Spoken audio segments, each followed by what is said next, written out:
Hello दोस्तों, हमारे YouTube channel में आप सभी का स्वागत है।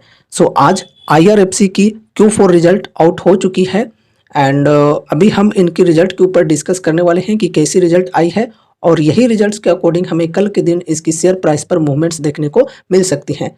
तो हम रिजल्ट के ऊपर डिस्कस कर लेने के बाद इनकी टेक्निकल्स के ऊपर भी डिस्कस करेंगे एंड इम्पोर्टेंट सपोर्ट और रेजिस्टेंस के लेवल्स को भी समझने वाले हैं। चलो वीडियो को शुरू करते हैं। फर्स्ट ऑफ ऑल यहाँ पर हम डिविडेंड के ऊपर डिस्कस कर लेते हैं। तो देखो कंपनी ने डिविडेंड रिकमेंड की है RS 0.7 rupees per equity share की, यानी कि 70 पैसे की डिविडेंड रिकमेंड की है। एंड यहाँ पर फाइनेंशियल ईयर 2023 से 24 के बीच कंपनी ने 2 बार डिविडेंड दे चुकी है। पिछली बार डिविडेंड दी थी 0.8 रुपीज पर इक्विटी शेयर की। तो देखा जाए तो total 1.5 rupees per equity share की डिविडेंड कंपनी अनाउंस कर चुकी है।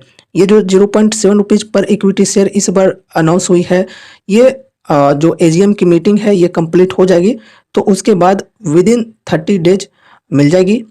चलो आगे हम बढ़ते हैं इनकी रिजल्ट्स की ओर और देखते हैं कैसी रिजल्ट आई है कंपनी की। तो देखो यहाँ पर ये जो रिजल्ट डाली गई है ये मिलियंस में है, तो अभी मैं आपको करोड़ में कन्वर्ट करके बताऊंगा। एंड देखो यहाँ पर ये जो कुछ 3 कॉलम है, इसमें यहाँ पर हम ईयर ऑन ईयर देखेंगे एंड इसमें देखेंगे क्वार्टर ऑन क्वार्टर कंपनी के अंदर कैसी ग्रोथ हुई है। ठीक है, तो चलो शुरू करते हैं टोटल रेवेन्यू फ्रॉम ऑपरेशन से। तो रेवेन्यू फ्रॉम ऑपरेशंस अगर हम देखें FY23 की Q4 में तो कितनी थी 6193 करोड़ की, जो कि इस बार यानी कि FY24 की Q4 में बढ़कर हो गई है 6473 करोड़। अगर हम क्वार्टर ऑन क्वार्टर बेसिस पे देखें तो पिछले क्वार्टर यानी कि दिसंबर 2023 के क्वार्टर में कितनी थी रेवेन्यू फ्रॉम ऑपरेशंस टोटल, वो थी 6736 करोड़, जो कि इस बार घटकर हो चुकी है 6473 करोड़। तो रेवेन्यू फ्रॉम ऑपरेशंस कंपनी की घटी है क्वार्टर ऑन क्वार्टर बेसिस पे, लेकिन ईयर ऑन ईयर बेसिस पे बढ़ी है। अब यहाँ पर अगर हम टोटल इनकम की बात करें तो ये रहा यहाँ पर टोटल इनकम। FY23 की Q4 में टोटल इनकम थी कंपनी की 6230 करोड़ की, जो कि इस बार बढ़कर हो चुकी है 6477 करोड़ की। तो बढ़िया ईयर ऑन ईयर बेसिस पे टोटल इनकम कंपनी की बढ़ी है, लेकिन क्वार्टर ऑन क्वार्टर बेसिस पे टोटल इनकम भी घटी है। यहाँ पर देख सकते हो 6740 करोड़ थी पिछले क्वार्टर में, जो कि अभी यानी कि इस बार FY24 की Q4 में घटकर हो चुकी है 6477 करोड़। उसके बाद यहाँ पर अगर हम एक्सपेंसेज की बात करें तो अच्छी बात यहाँ पर यह है कि कंपनी के अंदर ईयर ऑन ईयर बेसिस पे टोटल इनकम तो बढ़े हैं लेकिन एक्सपेंसेज घटे हैं, तो काफ़ी अच्छी बात मानी जा सकती है। यहाँ पर अगर हम FY23 की Q4 में टोटल एक्सपेंसेज की बात करें तो ये थी 4945 करोड़, जो कि इस बार घटकर हो चुकी है 4760 करोड़। तो काफ़ी अच्छी बात है कि कंपनी की total income year on year basis पे बढ़ी है लेकिन एक्सपेंसेज घटी है। अगर हम क्वार्टर ऑन क्वार्टर बेसिस पे देखें तो पिछले क्वार्टर में एक्सपेंसेज थी कंपनी की 5141 करोड़ की, जो कि इस बार घटकर 4760 करोड़ हो चुकी है, लेकिन यहाँ पर इनकम भी घटी है क्वार्टर ऑन क्वार्टर बेसिस पे। चलो आगे यहाँ पर हम देखते हैं नेट प्रॉफिट। ठीक है, नेट प्रॉफिट यहाँ पर कैसा है, कैसा ग्रोथ हुआ है नेट प्रॉफिट के अंदर। तो यहाँ पर ये रहा प्रॉफिट फॉर द पीरियड। ठीक है, प्रॉफिट फॉर द पीरियड अगर हम FY23 की Q4 में देखें तो यहाँ पर थी 1285 करोड़। ठीक है, जो कि इस बार यहाँ पर बढ़कर हो चुकी है 1717 करोड़। तो काफ़ी बढ़िया यहाँ पर ग्रोथ हुई है नेट प्रॉफिट में ईयर ऑन ईयर बेसिस पे। अगर हम यहाँ पर क्वार्टर ऑन क्वार्टर बेसिस पे देखें तो क्वार्टर ऑन क्वार्टर बेसिस पे भी नेट प्रॉफिट बढ़ी है। 1598 करोड़ थी पिछले क्वार्टर में, यानी कि 1600 करोड़ मानकर चल सकते हैं। तो यहाँ पर देखो अभी 1717 करोड़ हो चुकी है, तो बढ़िया नेट प्रॉफिट के अंदर हमें ग्रोथ देखने को मिल रही है। इसके बाद यहाँ पर अगर हम EPS की बात करें तो EPS के अंदर भी ग्रोथ हुई है।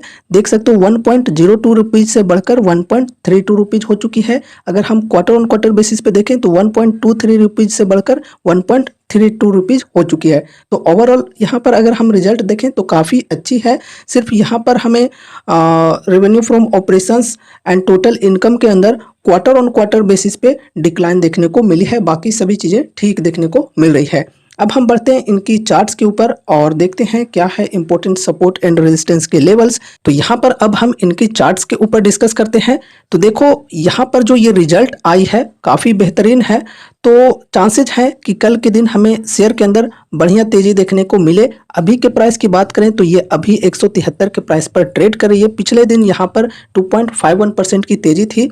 ठीक है, पिछले कुछ दिनों से यहाँ पर तेजी बनी हुई है और यहाँ पर कल के दिन भी तेजी आने के चांसेस हैं। तो यहाँ पर ये एक रेजिस्टेंस का लेवल है जो कि काफ़ी इंपॉर्टेंट लेवल है।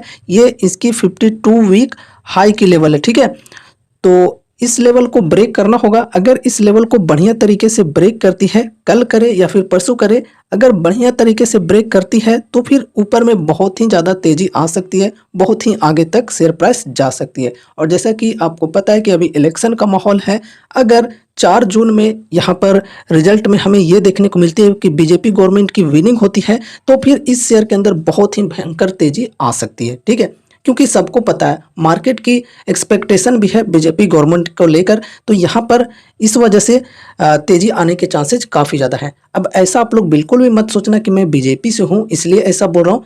जी नहीं भाई लोग, यहाँ पर जो मार्केट में न्यूज आ रही है, मार्केट में जो एक्सपेक्टेशन है उनके अकॉर्डिंग ही मैं आपको बता रहा हूँ। ठीक है, और सिर्फ इस शेयर के अंदर ही नहीं, पूरे मार्केट में तेजी आएगी 4 जून के बाद, अगर रिजल्ट अच्छी आती है, मार्केट की एस्टिमेट्स के अकॉर्डिंग आती है तो।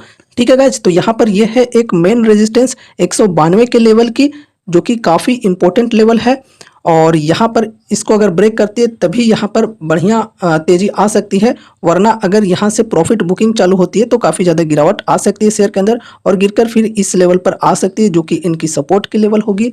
ये है 149 से लेकर 50 का, तो इस लेवल पर सपोर्ट ले सकती है। ठीक है, अगर हम यहाँ से यहाँ तक के डिस्काउंट की बात करें तो 20% की डिस्काउंट है। यहाँ पर अगर किसी ने बाइंग किया होगा तो अच्छी यहाँ पर अभी तक उन्हें प्रॉफिट मिल रहे होंगे और साथ ही साथ आगे भी यहाँ तक जाएगी तो बढ़िया प्रॉफिट मिल सकते हैं। तो हो सकता है कि जो लोग यहाँ पर शॉर्ट टर्म के लिए बैठे होंगे वो लोग यहाँ पर प्रॉफिट बुकिंग करेंगे तो फिर शेयर गिर सकती है। लेकिन अगर यहाँ पर इलेक्शन की वजह से तेजी रही तो फिर इसको ब्रेक करके बहुत ही ऊपर जा सकती है। ठीक है, तो ये रहे सपोर्ट एंड रेजिस्टेंस के लेवल, इनको आपको ध्यान में रखना है। सो ये रही हमारी आज की वीडियो IRFC स्टॉक से रिलेटेड। उम्मीद है कि आपको ये वीडियो जरूर से पसंद आई होगी, तो इसे लाइक करके चैनल को सब्सक्राइब कर लेना और मिलते हैं अगले नए वीडियोज़ के साथ। तब तक के लिए बाय बाय।